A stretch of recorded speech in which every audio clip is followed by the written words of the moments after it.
In 1.20, the Tales and Trails update,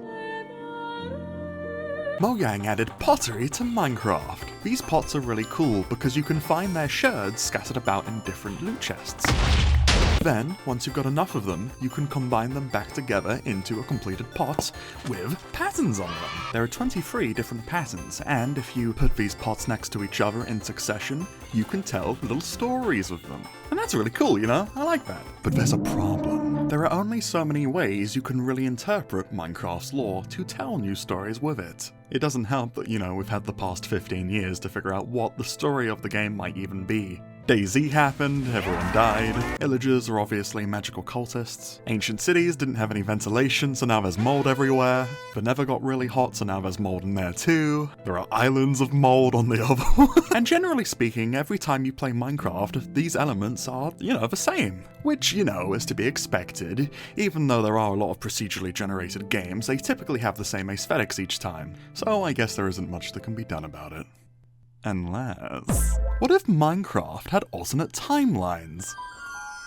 Okay, hear me out, alright? You go to the Create a New World screen. Beneath the game mode, difficulty, and cheats options, there would be a fourth button, Random Timeline. What this would do would enable a random world type, and not just the existing ones. Off the top of my head, here's a couple different presets I think would be really interesting to randomly spawn into a world with. True zombie apocalypse. Every mob that once was living is now dead.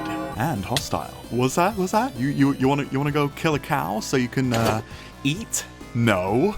They only drop rotten flesh now, stupid! Now you have to engage in farming to survive, forcing you into potentially a new playstyle. All the villagers are zombies too, so you can't go trading for busted items, sorry. Perhaps the zombie curing mechanic could be expanded upon so as to bring back certain mobs, like wolves and horses and the like. Then you get to make a story that's about reviving the world. That could be neat. You could even extend this idea to new world types that directly corrupt the Minecraft world. Like Skulk! Did you know that if you set the world type to Deep Dark only, it actually generates an all-plains world with Skulk littered all over it? If this concept were expanded out so that the Skulker encompassed all biomes, maybe even containing some timeline-specific mobs, perhaps? That's a whole new interesting challenge right there, with a whole new story to go with it.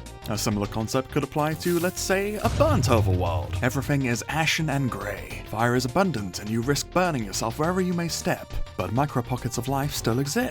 Villager and pillager camps manage to make it, and from there you can choose to either help them regrow the forests or burn them with the rest of it. I could see SMP being so fascinating with this idea. Imagine how devastating it would be to see someone's base wiped in this world, this flash of colour scraped away with the rest of the landscape. Ooh, it would be cool. How about ocean worlds, perhaps? Wavy oceans and a flooded underground mean an entirely new experience when exploring and mining. Waterfaring enchantments become extremely important, and perhaps even pirate pillages could be added so as to flesh out ocean exploration.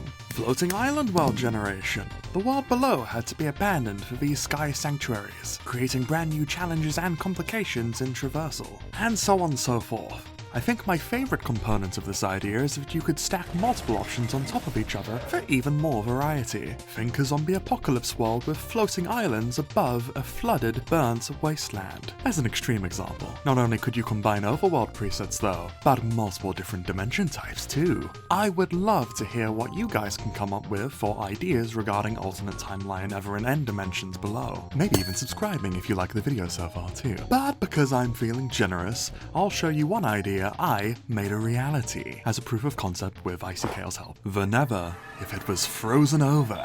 The Nether's typical iconic oceans of lava are replaced by an icy, deep seascape filled to the brim with all manner of terrifying creature. Hoglins are covered in thick fur coats to keep them warm, as are the piglins who have killed them for their hides. Bastions remain one of the only sources of heat in the entire dimension, and Nether fortresses are buried deep under the ice, the only place one can find blaze rods. Did the dimension freeze before or after the Nether was hot? Who knows? Once again, it's all down to you to interpret what happened and write a new story out of it. With even just a couple dimensional presets that you could mix and match, you could have an endless number of combinations to tell your own new story. I think that'd be pretty freaking sweet, Lois. Whilst a frosted over version of the Nether itself could be pretty cool, maybe just a single biome being icy could suffice. If you'd like to see some takes on that concept, check out this video here. Or if you'd otherwise like to see what other wacky ideas I've got for Minecraft, check out this playlist here. Thanks for watching, and hopefully I'll see you in the next one. Bye bye.